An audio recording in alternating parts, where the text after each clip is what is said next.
आज मी तुम्हाला आलू पराठा करून दाखवणार आहे। तर त्यासाठी आपल्याला काय साहित्य लागतं ते आपण पाहणार आहोत। पण त्याआधी तुम्ही जर माझं चॅनल सबस्क्राइब केलं नसेल तर नक्की सबस्क्राइब करा आणि शेजारील बेल आयकॉन क्लिक करा, म्हणजे मी ज्या रेसिपी अपलोड करते त्याचं नोटिफिकेशन तुम्हाला मिळेल आणि तुम्ही माझ्या रेसिपी बघू शकाल।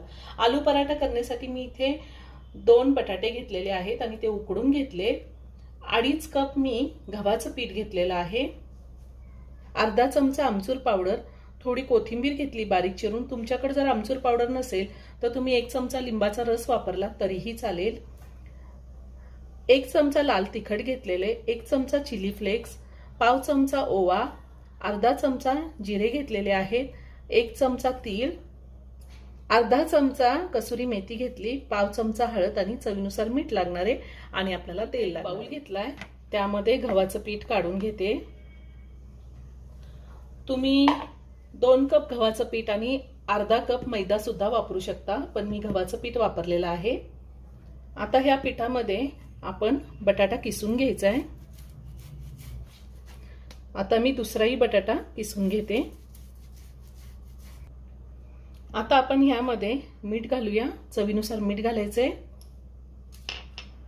ओवा, जिरे, तीळ, कसुरी मेथी, हळद, लाल तिखट आणि चिली फ्लेक्स सुद्धा मी घालून घेणार आहे।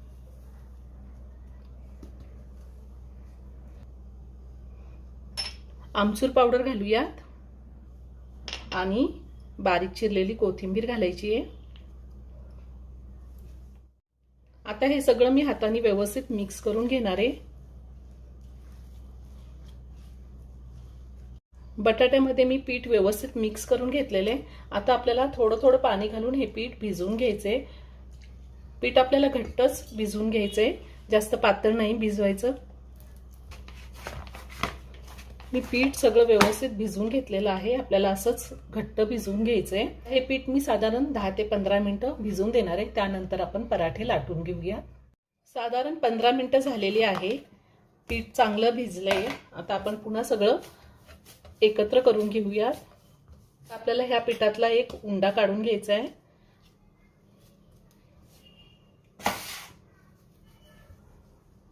पराठा लाटून घेऊया। ज्या पद्धतीने आपण चपाती लाटतो अगदी तसंच आपल्याला लाटून घ्यायचं आहे। मी थोडी छोटी पोळी लाटून घेतलेली आणि आता आपल्याला त्याला तेल लावायचंय आणि पुन्हा घडी घालायची अशी, आणि वरतून मी थोडंसं पीठ लावते आणि आपण हा पराठा लाटून घेऊया। मी ह्या आधी सुद्धा खूप सारे व्हेज नॉनव्हेज रेसिपी अपलोड केलेल्या आहेत आणि त्याची लिंक मी डिस्क्रिप्शन बॉक्समध्ये दिली आहे, तुम्ही पाहू शकता। मी पराठा लाटून घेतलेला आहे। ज्या पद्धतीने आपण चपाती लाटतो अगदी तसाच लाटून घेतलाय। हा पराठा भाजून घेऊया।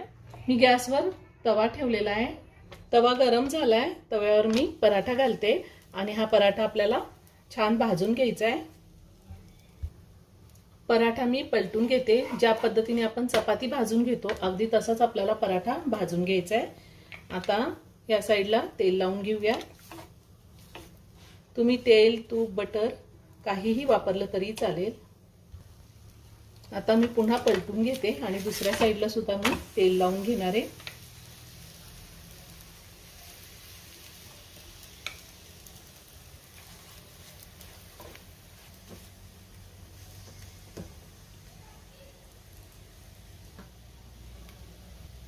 आता मी पुन्हा पलटून घेते, छान भाजून झालाय खालच्या साईडनी।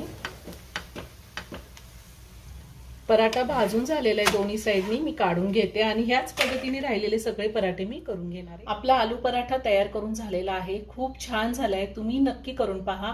व्हिडिओ जर आवडला तर व्हिडिओला लाईक आणि शेअर करायला विसरू नका। रेसिपी आवडली असेल तर कमेंट करून नक्की कळवा। पुन्हा भेटूया अशाच एका छानशा साध्या आणि सोप्या रेसिपी बरोबर। धन्यवाद।